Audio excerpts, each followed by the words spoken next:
उत्तर आले का? हे केलेलं आहे की उषा तांबे यांनी 50 लाख होय दिलेत.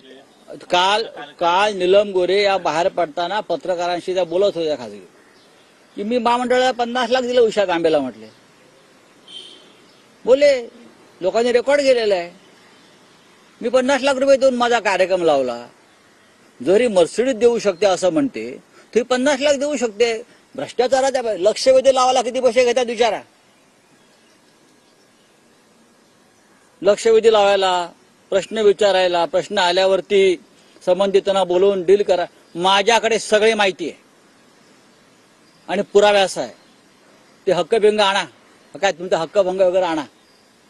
राऊत साहेब, तुम्ही जितकं जबाबदार अखिल भारतीय मराठी साहित्य संमेलनाला ते जबाबदार आहेत.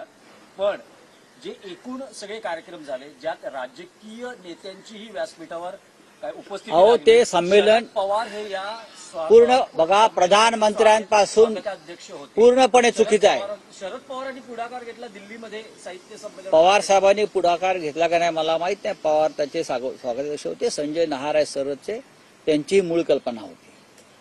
मी त्यांना काल फोन केला, त्यांनी हात वर केले. ते म्हटले आम्ही निषेध केलाय नीलम गोरेचा आणि हे उषा तांबे यांनी हे कार्यक्रम ठरवले. कार्यक्रम ठरवायचा अधिकार हा साहित्य महामंडळ वगैरे काय आहे दुकान कुठलं तरी एक त्या दुकानदारांचा आहे. नाही पण शरद पवार साहेब, माननीय शरद पवार साहेब, हा जो राजकीय चिखलफेक जी झाली आहे त्याची जबाबदारी शरद पवार साहेब सुद्धा झिडकारू शकत नाहीत. त्यांची ते ज्येष्ठ आहेत, ते पालक होते, ते स्वागताध्यक्ष होते. ज्या प्रकारचे कार्यक्रम ठरवण्यात आले आणि जी राजकीय चिखलफेक झाली ते सुद्धा तितकेच जबाबदार आहेत. संमेलनाच्या अध्यक्षा तारा भावळकर यांनी सुद्धा याच्यावर निषेध व्यक्त केला पाहिजे. पवार साहेबांनी निषेध केला पाहिजे.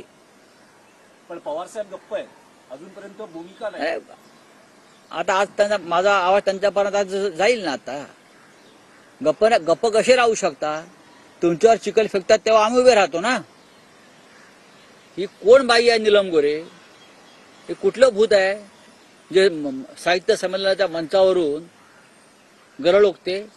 हे काय मराठी साहित्याचं आणि मराठी भाषेचं नुकसान ह्या लोकांमुळे झालेलं आहे. नाही पण जे साहित्य संमेलनाचं राजकारण झालं, सुरुवातीला एकनाथ शिंदे व्यासपीठावर आले, पंतप्रधानांच्या राजकारणात साहित्य संमेलन नव्हतंच आणि नंतर नीलम गोरेंची मुलाखत झाली. नीलम काय गरज काय? काही औचित्य होतं का? अजिबात नाही. त्या परिसंवादाचंच औचित्य नव्हतं. अनेक राजकारणी लोकांचे कार्यक्रम झाले. त्या कोणीतरी भाजपच्या एक महिला मोर्चाच्या अध्यक्ष आहेत, त्यांचं काय? मग तुम्ही शिवसेना उद्धव बाळासाहेब ठाकरे पक्षाच्या लोकांना का ना बोलवलं व्यासपीठावरती? सगळ्यांना बोलवायचं ना. आम्ही कसे घडलो, आम्ही सांगितलं असं, आम्ही कसे घडलो, आम्ही कसे बिघडलो. नाही पण नीलम गोरे असं म्हणतात, समोर उद्धव गटाचे शिवसैनिक असते तर मला बोलायला आणखी आनंद झाला असता. मग अशी काय म्हणाल, विकृत बाई आहे ती, विकृत आहे ती. ती बाई नाही, ती बाई माणूस